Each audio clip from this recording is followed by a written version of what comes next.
It's time, Fort Wayne. Your sports, your station. It's the Sports Rush with Brett Rump. Max Landis. Covering all the topics that hit a nerve here in the Summit City. Clark, 11 yards, touchdown. Only on 1380 The Fan and 100.9 FM. Now here's your host, Brett Rump. The greatest, most interesting, most important person of all time. You are incredible! Older than one. Yeah, well, you're half right. What is this, amateur hour? This is going to be huge. I believe this is going to be our finest hour. Just when I think you've said the stupidest thing ever, you keep talking. I think that's the worst thing I've ever heard. That boy ain't right. The simplest way to put it, I have problems. Welcome to the alleged show. Wait no more. We're going over the hump with a Wednesday edition of the Sports Rush, your daily local sports fix, 4 to 6. I am Brett Rump along with Adam Lundy. We've got you connected on the Parkview Sports Medicine text line at 260-447-8500. That's 260-447-8500. Love to have you text what's on your brain today. I know you've got questions. Who's going to win this weekend? Who's going to make it to the Final Four? Who I think is going to win the National League East? Whatever it might be. Major League Baseball gets started tomorrow. Yeah, you can tell by the weather today. Baseball's not far away. TinCast posted a picture of Parkview Field, and it does make you kind of excited. And then you look at the weather forecast, and you realize it's not spring yet. Not totally. Even though officially, I guess it is spring, it's not going to be spring-like weather for a few days. We're going to have a couple of warm days, and then it's going to get cold again.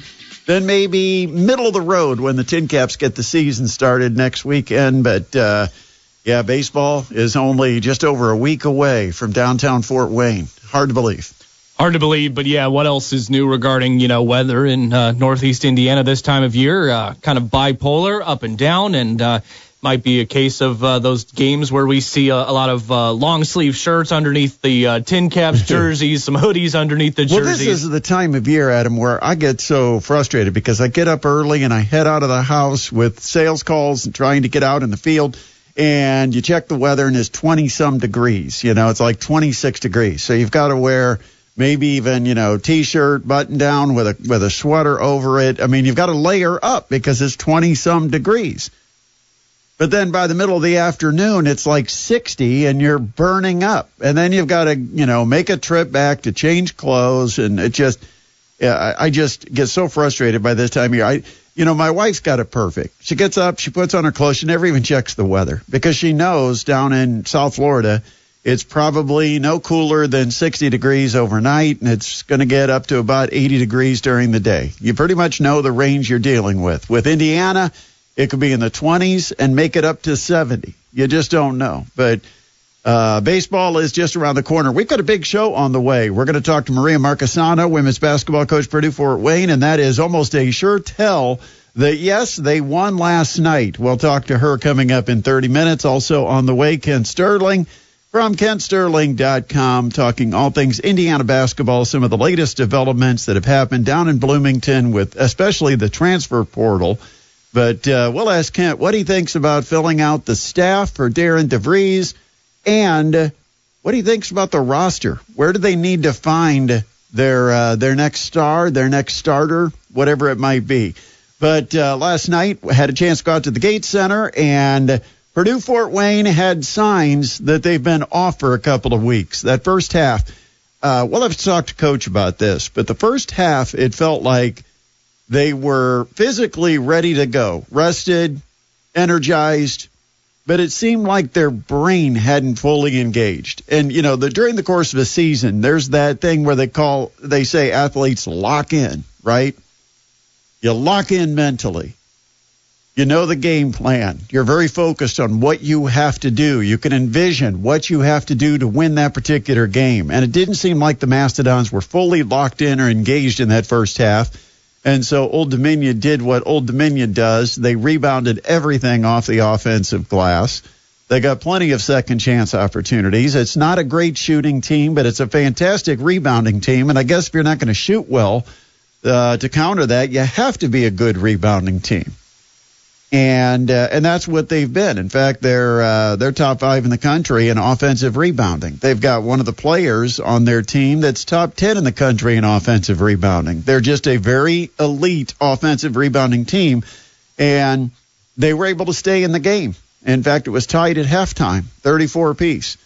Ironically, Cleveland State was playing their first game in the WNIT last night. Of course, the Mastodons and Cleveland State could meet, not this round, but next round if both of them win their next game, because Cleveland State did go on to win in overtime last night. But you had at halftime, both games at the half were tied. Cleveland State was tied with Coppin State. That was 32-all. Mastodons were tied with Old Dominion, 34-all. But in the second half, wow.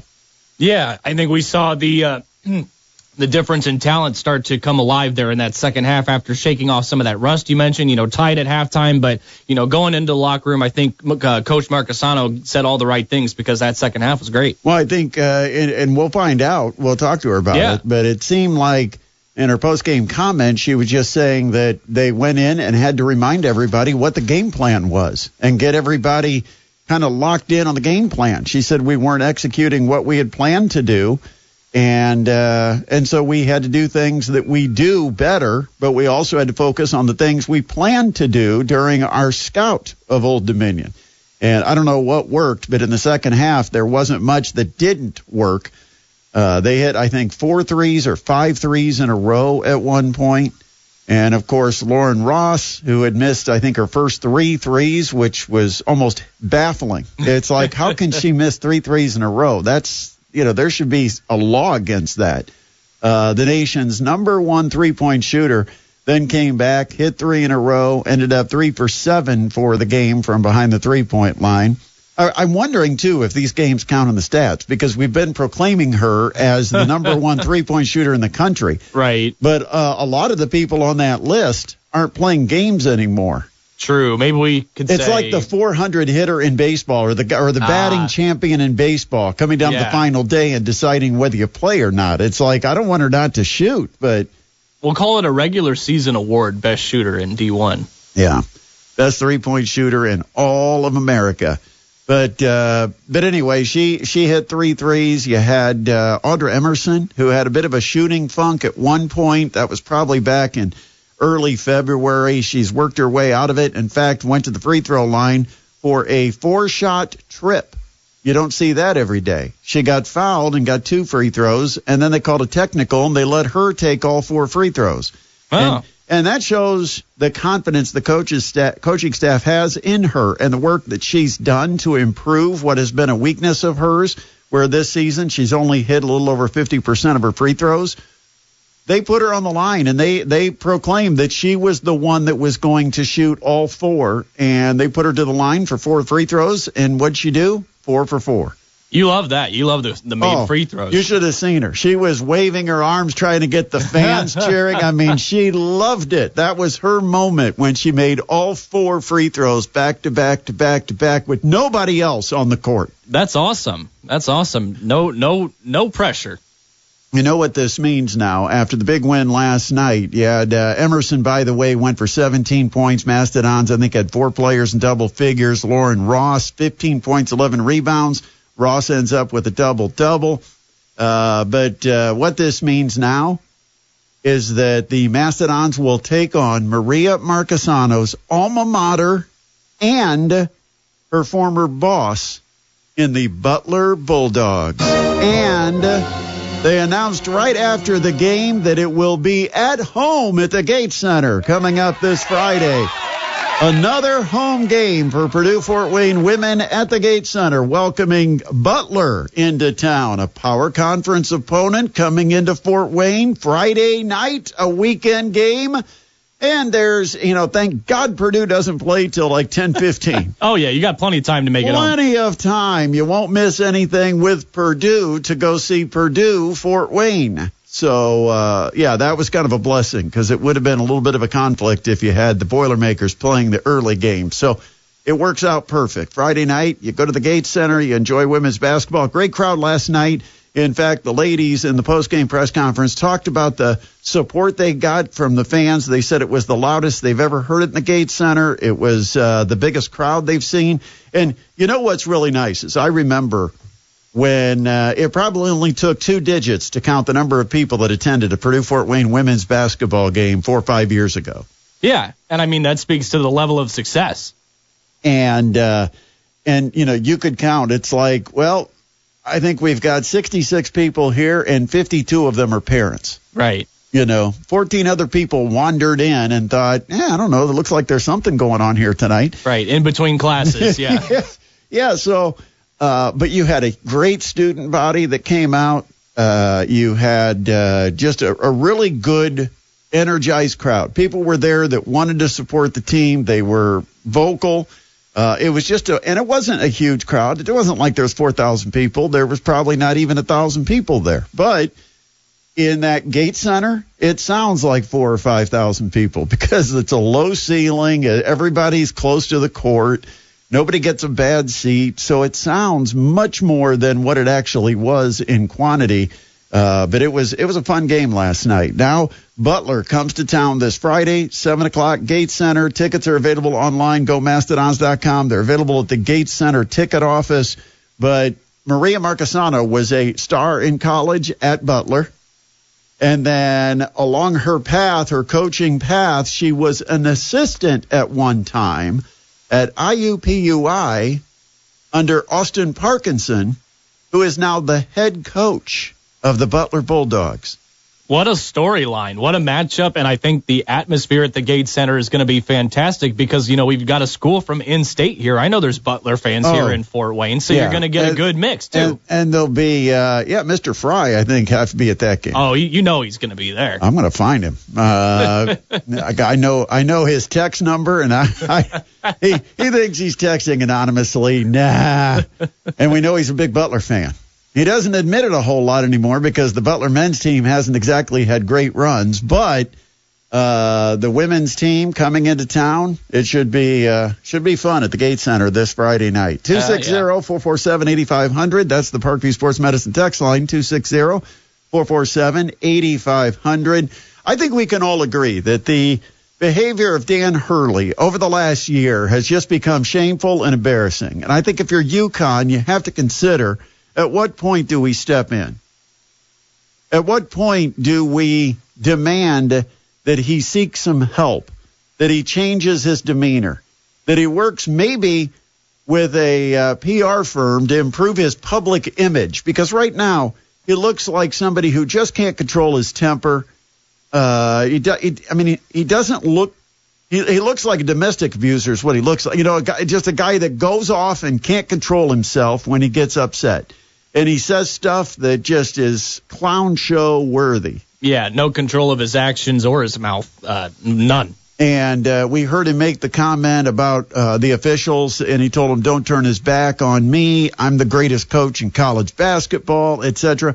So, you know, there's a few things we cannot argue about. He's got an unreasonable public temper. He rides officials extremely hard. I mean, from the beginning, he is determined to figure out how he's getting screwed by the officials. And he's going to let them know it every step of the way. He's very demanding of his players. He runs tough practices. He's got an incredible ego. You know, the guy's a good coach. And I think, you know, what he does and what he knows and the bloodlines he comes from, I think there's no question. The guy is a good coach. He understands the game. He can read what teams are doing. I think he's a really good coach, and he has great beliefs in what he does in making them successful. But you have to remember, you're only a bad portal year or two away from being yesterday's news. Yeah, it really is amazing just how much he feels vindicated to act this way, and I think largely in part to the championships. But he doesn't have 40 years on the sideline like a Mike Krzyzewski, right? No, but clearly he's let it go to his head and make him think he can act this way. I know he was fiery before the championships, but now it's just turned up to a new level. And the thing is, your program doesn't have the same success this year, so it just makes you look bad. What we have learned this year is that Dan Hurley has become this generation's Bobby Knight. Ooh, you might upset some people with that one. Think about it. Unreasonable public temper. In other words, overreacts to situations. Decides he doesn't want to do an interview, kicks the chair, insults the host, rips his mic off, walks off a set. That was Bobby Knight, and it was expected of Bobby Knight that he was always going to put on a show because of his over-the-top behavior. It was almost expected. But people in Indiana never got concerned about it because he just kept coming back and winning national championships. And that's really where Dan Hurley feels he's at. But guess what happened when a couple of those years dry up and you're not winning national championships and the recruiting is starting to suffer, and all of a sudden now the behavior matters. And you get an athletic director or you get somebody in the administration that doesn't approve of that behavior, and they're going to make sure it changes. And by that time, you can't change. You are who you've always been, too old to change your stripes. And for Bobby Knight, it eventually ran him out of Bloomington. And that could be the path that Dan Hurley is heading. I mean, I know he's got back-to-back national titles. He's had a very successful program. But Bobby Knight had a successful program for a long time. And a lot of the behaviors that we talk about with Dan Hurley are very similar. I mean, Bobby Knight had a tremendous ego. He had an unwavering confidence in what he could do as a coach, and that what he taught was the right way to play, and maybe even in his mind, the only way to play. And therefore, he was demanding of his players to play a certain type of basketball with a certain type of energy and all, because that was what he expected. That was what he felt was perfection, and he couldn't settle for anything else. Was Bobby Knight hard on officials? Oh, yeah. He tried to throw a chair at one. Yeah. Do you think that Knight blamed losses on officials as much as Hurley seems to be doing? I don't know. Like I said, this is a little before my era. I haven't seen I haven't seen Bobby Knight post-game interviews. Not as much as I remember as what we're seeing with Hurley. He does seem to maybe be a little more of a crybaby at times than Bobby Knight. That's why he's the modern era Bobby Knight, because all you see is complaining. That's the modern era Bobby Knight. But if you think about it, what we're seeing with Dan Hurley is very similar to the type of thing that the world saw. Now, what will happen, Indiana fans who are big Bobby Knight fans are going to sit here and say, oh, no, Hurley's much. The problem is you're on the inside of the bottle looking at the back of the label. Wow. The person who can't tell what the label says is the one who's stuck inside the bottle. And so, you believe so much in Bobby Knight that you became almost defensive of a lot of his behavior. And that's kind of where Connecticut fans are right now. He's their guy. He brought them 2 national titles. And, that's just part of Dan Hurley's personality. You got to deal with it. That's just the way he is. We've come to expect it and we've come to accept it. And that's pretty much what they did with Bobby Knight for many, many years. They turned their cheek. They ignored the faults and the bad behaviors. And so now you've got another guy that's coaching in college basketball. And there were times I thought Fran McCaffrey, but no, Fran McCaffrey's different. Yeah, Fran McCaffrey's different because, number one, he wasn't a winner. But the other thing is, his temper often came out on officials, where Dan Hurley can have the temper or have the insults of sports writers. He can take it out on his players. It's very Bobby Knightish. And so I started to think this guy is the epitome of the modern day Bobby Knight. Tell me I'm wrong. 260-447-8500 if you want to weigh in on it. Speaking of Fran McCaffrey, did you see he might be taking a job at Penn in the Ivy League? I heard. That's the report, is that he's becoming the next coach of the Penn Quakers. Who would have guessed? I mean, he's a graduate from there, right? Really? He's smart? I think with Fran... I might be the least Bob or Fran McCaffrey fan that you could find probably in Fort Wayne. His interaction. Don't tell Caitlin, because if she ever had a chance to come on the show, she might hold that against me. His interactions with referees always seemed more like posturing, a little bit, whereas Dan Hurley feels legitimately like he's going to go psycho against somebody. Do you remember the Fran McCaffrey stare down? Oh, of course I remember the stare down on the baseline. Yeah, Love it. Kelly Pfeiffer holding the ball during a timeout. Fran McCaffrey walks and they have a stare down. Oh, that was great. That was a good meme. Oh, boy. 260-447-8500, the Parkview Sports Medicine text line. Let's find out what's happening in the world of sports as today's top headlines with Adam Lundy. All right, we're going to call this the Indiana basketball update today because Indiana point guard Miles Rice has entered the transfer portal today. Rice averaged 10.1 points, 2.8 assists, and 2.8 rebounds this past season for the Hoosiers. Also, Indiana sophomore guard Cannon Carlisle is entering the transfer portal. Wow. Carlisle averaged 4 points, 1.2 assists, and 1.6 rebounds for the Hoosiers this past season. Carlisle is now the sixth Indiana player in the transfer portal, joining Rice, Ja'Kai Newton, Malik Renew, Mackenzie Mbako, and backup point guard Gabe Cupps. But I tell you, if Luke Goody doesn't get his year that he's asking for, we won't know the Indiana roster when they take the court next fall. And speaking of Gabe Cupps, after choosing IU over Ohio State a few years ago, Cupps is returning to his home state to play for the Buckeyes, he announced this afternoon. A product of Dayton, Ohio, and former Ohio Mr. Basketball, Cubs entered the transfer portal last week after 2 seasons at Indiana, and it didn't take him long to find a new home. I am fascinated by that because I thought there might be a chance that Gabe Cupps could end up at Wright State. Remember, we've talked about Wright State having all of those transfers. They lost like their starting 5. We talked about it yesterday. We sure did. And I thought maybe he'll downplay and play for the hometown team because he's from the Dayton area. But I guess he's going to take another shot at a Big Ten school. Didn't work out at Indiana. They bring in a transfer or two. Next thing you know, you're the odd man out. Let's go try Columbus. And one more for you today, Brett. CBS Sports lead college football analyst Gary Danielson today announced his forthcoming retirement at the conclusion of the 2025 college football season. Danielson, who will complete his 20th year with CBS Sports, stands as the longest tenured college football game analyst on any network. He did the games with Vern Lundquist, right? Yep. For all those years. It was a staple of Saturday afternoons, the SEC on CBS with Vern Lundquist, Gary Danielson. Legendary. When you think college basketball or college football and think of legendary announcers, Keith Jackson is the first name, and for many, probably the only name that immediately comes to mind as far as a legendary college football broadcaster.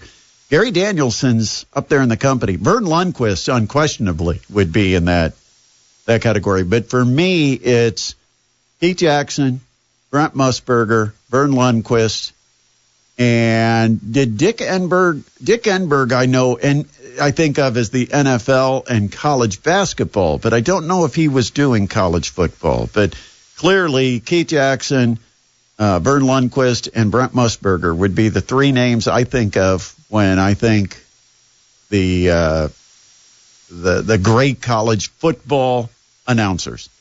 Hard to argue with that list, my friend. All right, we'll take a break. Maria Marchesano, women's basketball coach, Purdue Fort Wayne, is going to join us coming up in about 12 minutes. Hey, don't forget, it is spring break time, and that means you need to get your car to Cruzy Automotive Service, have them check things out. You want to have that car road ready for your spring break trip. And you take it to Cruzy, Kruse, on Lima Road, north of Wallen, south of Till. And they'll check things like your hoses, your brakes, your battery, your tire tread. They'll just make sure that there's not going to be any surprises when you get on the road. They'll also take care of you with your oil change. And right now, they're going to save you a ton of money. It's $19.99 for a full-service oil change. You can get details at Cruzy Automotive Service. Tell them I sent you, and you'll be able to take advantage of those great prices at Cruzy Automotive Service. Lima Road, north of Wallen, south of Till. They're behind the Shell gas station. Call for an appointment at 489-1089. That's 489-1089 for Cruzy Automotive Service.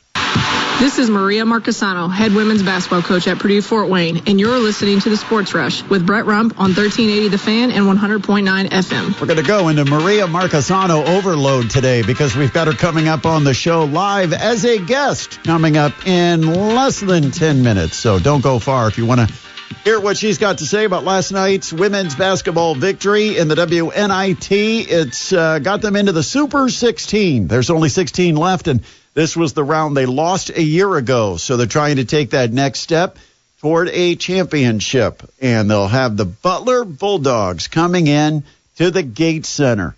I honestly a little surprised that they got the home game back-to-back. But that's super cool. I thought Hinkle Fieldhouse, that's not a bad place to visit. Wasn't sure if it would be Friday or Saturday, but I was thinking Saturday, what have I got going on? Maybe I'll head down and check out women's basketball. But Friday night at the Gates Center, 7 o'clock tip. You can come on out and support the women's basketball team just ahead of the Purdue Boilermakers taking on the Houston Cougars in the Sweet 16 of the men's NCAA tournament down at Lucas Oil Stadium. What do you think about basketball at Lucas Oil Stadium if it's not a Final Four? Yeah. That subject came up yesterday when we were talking to Brian Bush. Yeah, and he mentioned that it was kind of a test run for the future Final Fours that'll be held at Lucas Oil coming up next year. But I don't like it regardless of the event, regardless of if it's Final Four or if it's just a Sweet 16. I just think it's weird. I don't like it. Well, you go from 19,000 in an arena that's kind of designed primarily for basketball. Yeah. They don't have hockey at Gainbridge Fieldhouse, so it's a basketball kind of paradise where everything is built around the size of an NBA court. And you get 19,000 there, and you're going to have like 33,000, I think, at Lucas Oil Stadium because you're only using half the stadium. Yeah. And you wonder, out of those 33,000 people that have to buy tickets, what percentage do you think has a worse seat that is further from the floor than it would have been if they'd have bought a cheap seat at Gainbridge Fieldhouse? Yes, you can accommodate more fans, and it's purely a money. It's purely a squeeze as many people in as possible type thing. But like you said, I just think the vantage points once you get up a certain point are going to be terrible. It's lopsided. Who's it's going? Weird. Somebody, I know we've got a listener that's going. If you're going, let us know. Who's going? Where are you sitting? And are you going because you can get a good view, or are you going just to be part of it? Like, in other words, you're a great Purdue fan, huge Purdue fan, and you just want to be in the building to celebrate with other like-minded Purdue fans.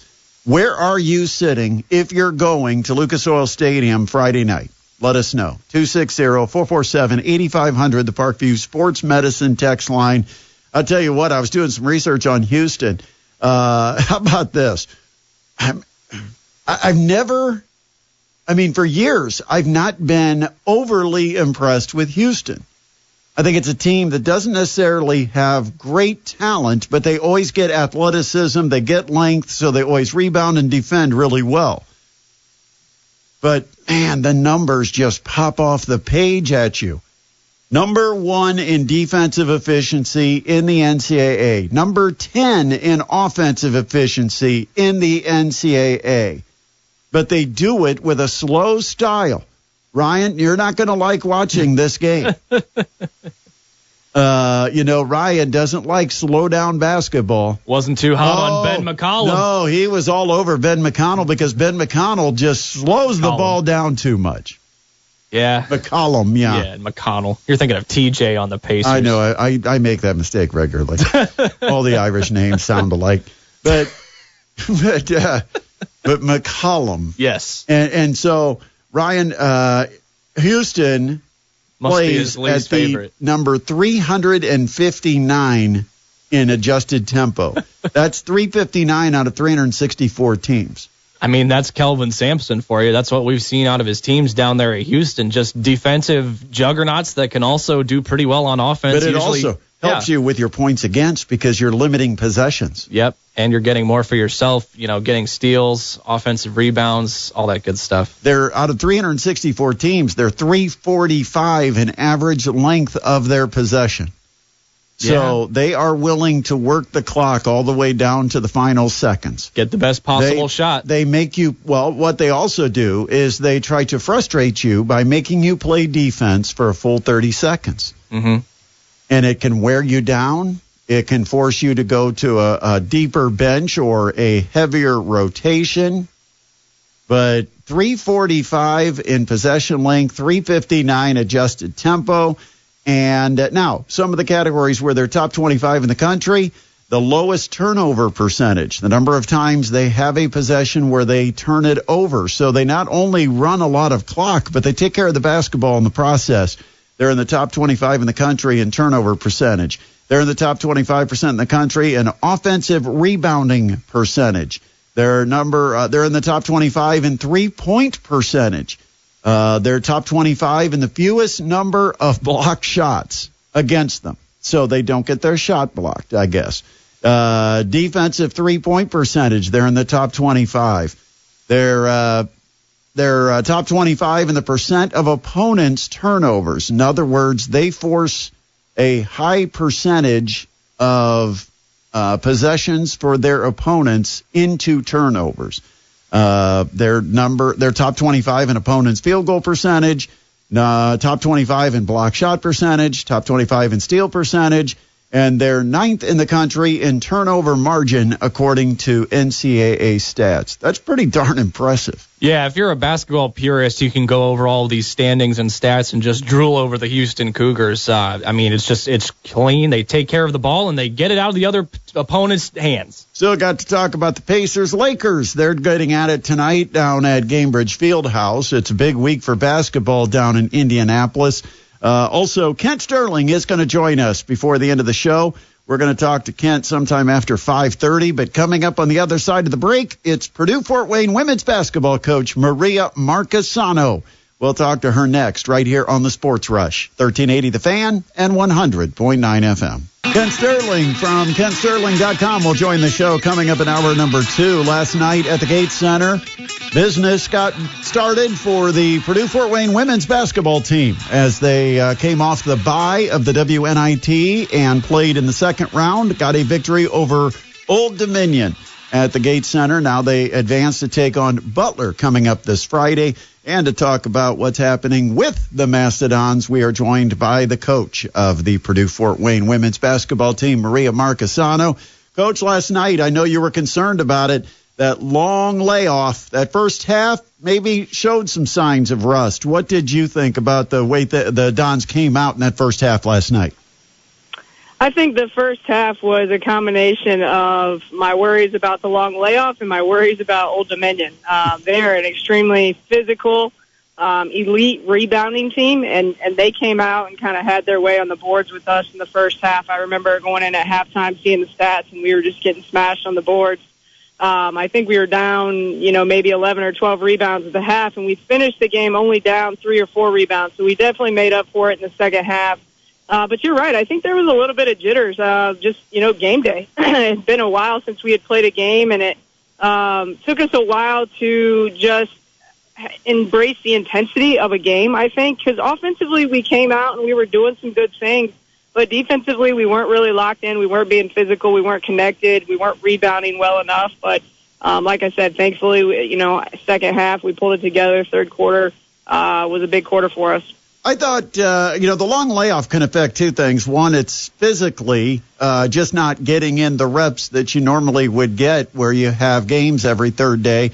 But I thought the mental part of it might have been the part that showed more rust. Just, making some plays that weren't typical, some passes across the court, maybe being a step slow, getting through a screen, just different things where I thought maybe just not engaged 100% mentally. Did you feel the same way? Yeah, I definitely agree. I think it was physical and mental. I saw some red faces out there. We've got some girls that are pretty well conditioned and don't really, get tired in games. And I looked out there and I said, man, I got to make some subs. We look tired, not really tired, but just gassed, needing a breather, but also mentally. And I think that was twofold. I think our game plan was a little bit different than it normally is yesterday. So I think, being out of those mental game reps is already, a challenge, but then you add to it that we kind of switch things up on our team and not just to switch it up. We just felt like it was the best game plan for Old Dominion. That's a very different team than we play on a regular basis. So our game plan was quite a bit different than normal. So I think adjusting to that in game and just, like you said, game reps in general, it was kind of we needed that little adjustment period. But once we got going, you could see we looked a lot better there in the second half. Of course, you had so much balance last night with 5 players scoring in double figures, but it was not an atypical night, or was it an atypical night for Lauren Ross? You know, normally we always know she can hit the 3-point shot, but just so impressed by her all-around game last night. Worked so hard defensively. She ended up with 15 points, but she had 5 assists and 11 rebounds, a double-double. And I think, you know, that says a lot about a player who really is known more as the offensive scorer, but she's doing a lot of the blue-collar work last night to get it done. I think when people pigeonhole her into she's a shooter, mold is a little bit disrespectful, because she's a really good basketball player. And we challenged her, with, the kid on their team, as they call it, Rodman, because she's so good at rebounding. And, the first half, that was Lauren's matchup, and that's not a typical matchup for her. She's a forward. She's super athletic, super physical, but the thing about Lauren is she's a physical player, and she's not afraid of it. And we kind of warned them that there would be a play or two where you're going to catch an elbow to the face. And sure enough, it was Lauren who got it, got the charge call or offensive foul call on that player, and it was a big moment for us. But yeah, she did so many things. We keep some defensive stats, and she won our award for the game for the highest number of stats that we combine into a Mastodon award. And she's gotten that a ton of times this year. That's not a rare thing that she ends up getting that defensive award for us, and she got it this past game and was so big for us on the defensive end. I think the bounce back from, if you call it a slump, is over for Audra Emerson. And I think we all witnessed the moment that it officially, the cloud lifted, the sun shined through when she made 4 for 4 at the free throw line. You could just see the weight taken right off her shoulders. Yeah, I mean, she's had her moments throughout her career where she's gotten really hot or gone into a little bit of a slump, but she's always been a pretty good free throw shooter, and this year it's just not been the case. And so I think for her to step up and hit 4 in a row like that, honestly, normally we wouldn't select her to shoot the technical free throws, but she was the best one in the game at the time, and it made sense, too, because she was the one that was going to shoot the foul shot. So she got those 4 in a row and, hit all 4 of them. I was so happy for her. Having some momentum with that big second half, 53 points. And, of course, teams always look better when they're hitting 3-point shots, and you hit a bunch of them in that second half. But now a fairly quick turnaround after a 2-week layoff, just a couple of days off, and coming up Friday, a team you are probably familiar with, the Butler Bulldogs. What's it mean to you to play your alma mater here at home? Yeah, I was telling the media people last night, it's not my favorite thing in the world, to be honest with you. I'm pretty close with that staff, not just, Austin, who I worked with, but, all the assistants. Holly is one of the assistants. I actually tried to hire her here. I coached her when I was at IUPUI. And, obviously you want to root for your alma mater 99% of the time, but not rooting for them on Friday. But definitely a little bit of an awkward game. Exciting in-state matchup for our fans, but one that I probably would prefer we didn't have. But either way, great challenge. We started prep today on them, had a pretty good practice. They had a decent Big East year. They've got some good players. They've had some injuries and some portal kids, so they're down a couple players. But the players that they have left are very talented. They're long. They have very good average size across the board, and they shoot it pretty well. So it'll be a tough challenge for us. How did you handle going into this week knowing if you win, you've got one of 2 opponents, but this week also complicated by the opening of the transfer portal? Did you have to do some preliminary scout? And I know no coach wants to admit they were looking ahead, but I almost have to, don't you? The way we do scouts is, Coach Asher is our scout lead, so he's going to tackle every single team, but then we also have another coach that's assigned to it. And so with that, each of the other 3 coaches, looked ahead and took a team, based on, hey, if we're going to play this team or this team. And so Quincy had a team, Jazz had a team, Shayla has a team. And so that helps us stay ahead a little bit. And in that way, whoever scout it is, they can kind of immediately brief Coach Asher and I on who they are, where they're at right now, their strengths, their weaknesses, and then all 3 of us dive in and we meet that group of people. So we do it a little bit differently, but it helps because we have one expert and then we have two other people that are going to put eyes on it each game, which helps us, like I said, stay ahead of the game, but also have multiple eyes on each scout. It's not just one or two, coaches. But with the portal, that's just our life. That's 365, 24/7. Just because the portal opened 2 days ago doesn't mean that we weren't recruiting, before that. And the timing of it is frustrating, no doubt. I truly wish it was after the season was completely over, but it is what it is. And we want to stay competitive, and we know we're graduating 5 starters and, some good subs off the bench as well. So we've got some big holes to fill, and we're going to be active in the portal as we wind down this season. Coach, I just want to get into your locker room at halftime, and because we talked about this earlier, and before I let you go, I do want to address it because Adam and I were discussing the difference between that first half and the second half, and we've seen it a few times with your team this year. They come out and have great third quarters, even if it's been kind of back and forth or maybe a little bit sluggish in that first half. What is your demeanor at halftime? Do you have a set demeanor, or does it change depending on the moment? Does it change depending on the looks you get from your players when you go to address them? What is that halftime speech like for you?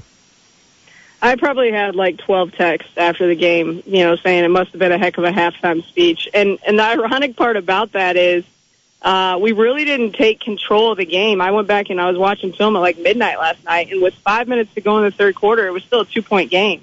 And it wasn't until Audra hit a 3 in transition and then the very next possession hit another 3 sort of in secondary that we started to, finally pull away. But, yesterday at halftime, I was pretty stern. I mean, I'm not crazy, but I was just, we weren't being ourselves. And a couple specific players were kind of out of character in what, some of their strengths are, and they were just being kind of hesitant and second-guessing things. And so I just addressed that. I said, listen, guys, we're in the postseason. We can't second-guess ourselves. We are who we are now. I need you guys to, do this, and this, and do it wholeheartedly without, second-guessing what you're doing out there. And I think what you saw is they came out and just played a little bit more freely. But I also think we traditionally have very big third quarters because I think we have a very intelligent team. And if you go in there and you show them some adjustments on the film and you talk about some of those adjustments of things that we need to do better, they're able to apply that. And that's, having a veteran team, that's a luxury we have.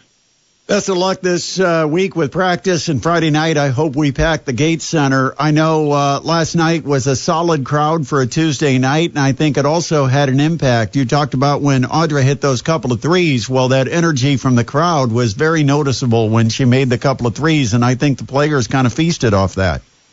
It was amazing in the gym last night. Our crowd was loud. We felt it. Our girls started engaging, as you saw, with some of the trying to pump them up. And you're right. They definitely feed off of that.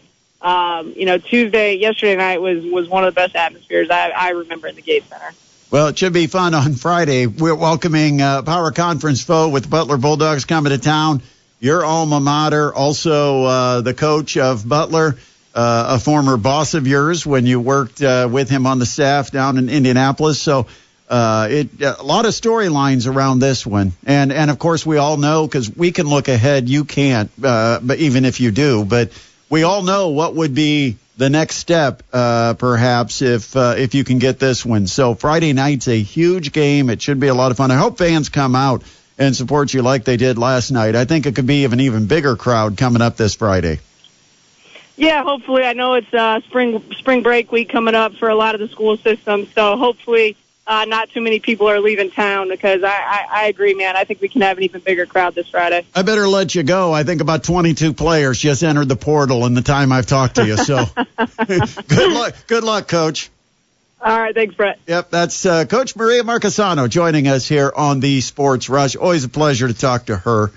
And you're right, they did. I just checked. No, there's not that many in the transfer portal, but it's around that number. It's a joke, because, it's like the ticker just keeps rolling of players that are entering the portal. But well over 1,000. The NCAA's got to fix that problem.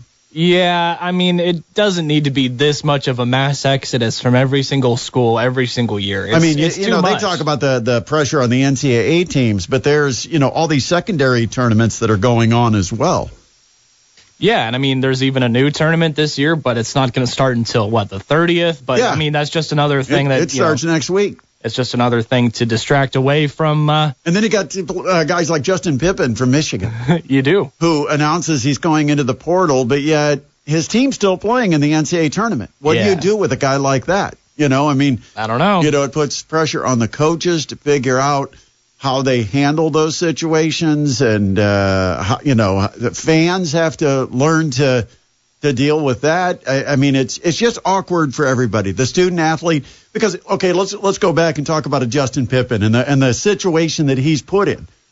First of all, if he's wanting to get a certain opportunity, he wants his name out there so that some school doesn't go and offer his position to another player because they didn't know he was going to be in the portal. So you want to let teams know. It puts tremendous pressure on everybody, the teams, the players. It's got to be put back at least a week. I mean, I just don't see what the purpose is of having the portal.